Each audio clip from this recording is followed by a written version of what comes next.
And then when I came onto the team, we basically, the four of us said, well, let's actually look into how this is done in practice. How do auditors in practice actually assess audit clients' going concern assumptions, right? We do not know this from the literature. We do not know this from prior papers. So we do see that we can make a big contribution here just to, identify this process, identify issues, how and why auditors issue an emphasis of meta paragraph, issue a going concern opinion, and then again, establish future research opportunities. I guess the future research is not our focus today. We rather focus on the how. And so why is this important? And I guess Jan already mentioned this in the introduction a little bit.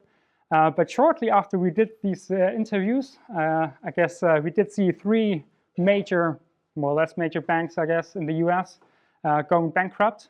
And the thing was, especially for Silicon Valley Bank, as well as Signature Bank, the bankruptcies came, and you see it down here, 11 and 14 days after, in both cases, it was a KPMG signed off on the auditor's report. And that's, I guess, sort of the worst nightmare of any auditor, I think, to sign off based on a going concern assumption, and then to realize only 2 weeks later, well, the going concern assumption is not supported because the bank is bankrupt. Right? So we're not sort of judging anything about this because we don't sort of know how this went from the outside, but this just sort of illustrates from a societal perspective, from an investor's perspective, capital market participants' perspective, how important this issue is, right? That if you see that, of course auditors get blamed, right? Of course they get blamed. But we do not know what's actually going on sort of behind the scenes, so to say. Yeah?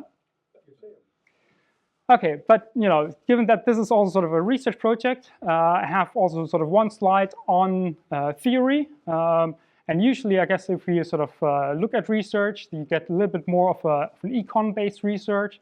So we talk about agency theory, we talk about incentives, that kind of stuff. But here, given that this is a qualitative project, we take more of a sociological type of perspective. Right? Sociology looks at how do people actually work together, how do they cooperate, how do they interact, and that is also the focus that we have in this particular project. Because what we have and what we want to focus on is that's called actor network theory, and that's this idea of how do actually people work together in a given network, interact with one another to achieve a certain objective, to solve a certain issue. Right? And we thought it was quite fitting if you think about this, and I guess we'll get there, how that is applied to the going concern setting. And specifically, we have what is called the sociology of translation, and that is not sort of translation in sort of a language kind of term, but it is rather sort of translation in the form of we have a problem and we want to get to a solution. So how do we translate that problem into a solution, right? And then this was developed quite a long time ago, and Michel Callon actually passed away over the summer. But he has actually sort of inspired us to look into this in more detail in terms of 4 different phases that start out by looking at, well, a problematization. So first of all, identifying that something is an issue, identifying that we auditors need to look into this in more detail. And this is called a matter of concern, or establishing it as an obligatory passage point. Right? It's saying that this audit will not continue unless we have looked at it, translated roughly. The second phase is about outreach to others, to actually think about, how can others help me address this problem? How can I sort of reach out to others to involve them in helping me solve this? Third step is that we actually, try to solve this problem using the other actors, drawing on their abilities in that network to complete a given action program, and lastly, to come to a solution in that. So really trying to look at the problem and trying to come to a solution. Again, this is more of a sociological type of perspective, but we do apply that to the issue of going concern in a moment, and I hope then things become a little clearer. But based on that, we actually asked the question, well, how are these actor networks actually mobilized in this going concern setting? So to assess and report on going concern. That our focus is really on stylizing this process, right? On conceptualizing this as a given process, We are very well aware that these things work differently in practice in terms of firm differences, but also situational differences. So one of the things that I already mentioned was that the large firms have a going concern panel, whereas the smaller firms do this consultation with national office, right? And there are a bunch of other differences that we should just keep in mind when we discuss these things, right? So it's really the focus on a stylized process description. And I think we just said yesterday, when you open a textbook on auditing, you never see this process. And that's why we think it's so important to actually sort of pinpoint this and outline this as a process. So what does it look like? And I guess that's sort of the slide that you waited for in a sense of the different phases. So first of all, we do have this phase of problematization, and translated to our setting, that now means that we need to identify a given going concern issue. We need to recognize that something is going on at that specific audit engagement, to pick it up, to look at it, to analyze that in more detail. Phase 2 is then the actor involvement. So trying to see, who else do I need to contact? Do I need to reach out to actually involve in that decision making? Because it is sort of the case that the engagement partner does not usually do that him or herself. Phase 3 is involving these actors in the actual assessment. And phase 4 will be then the actual consultation, the decision making on will this result in an emphasis of meta paragraph, in a going concern opinion, yes or no. Right?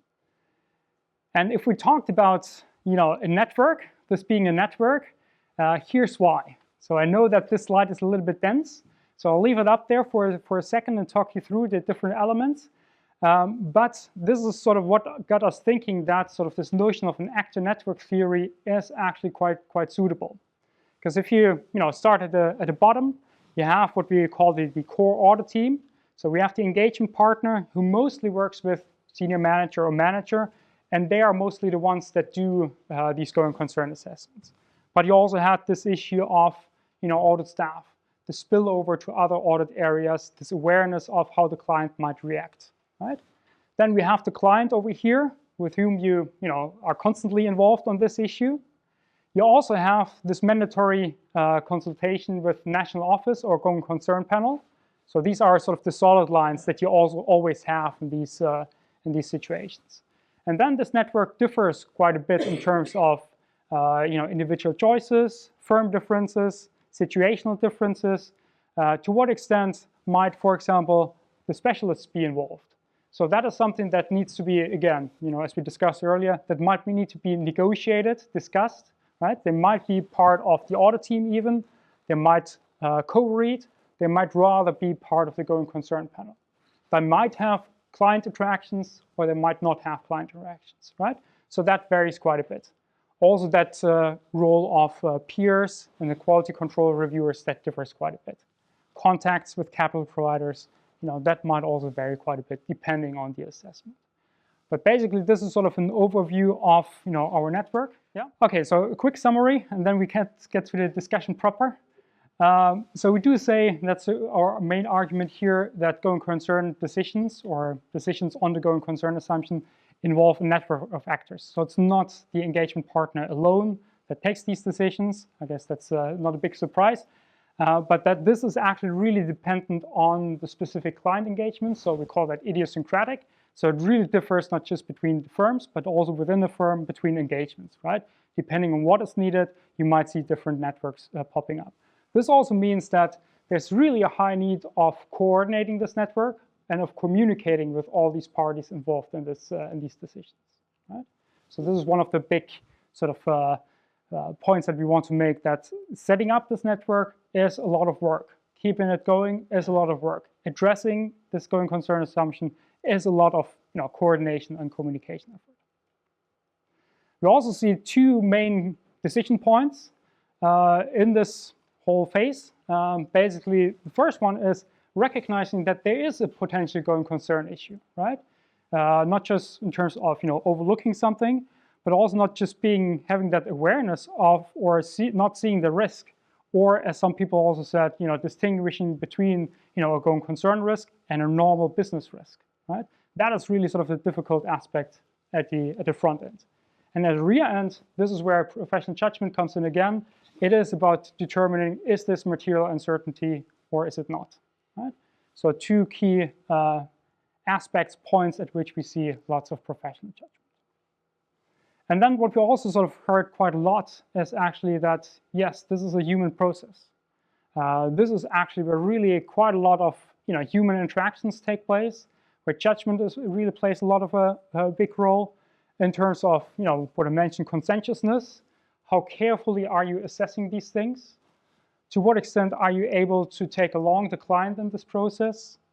And hence, audit firms really try, or some firms do that a little bit more than others, but they try to arrange a support network for the firms.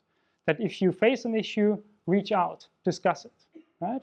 And I guess just that that messaging, I think that already helps in terms of realizing, yes, this is sort of a big issue in the audit. If you need support, reach out. But again, this time commitment of the involved parties, that is something that also came through quite clearly. That this is really a very intense aspect of the audit process.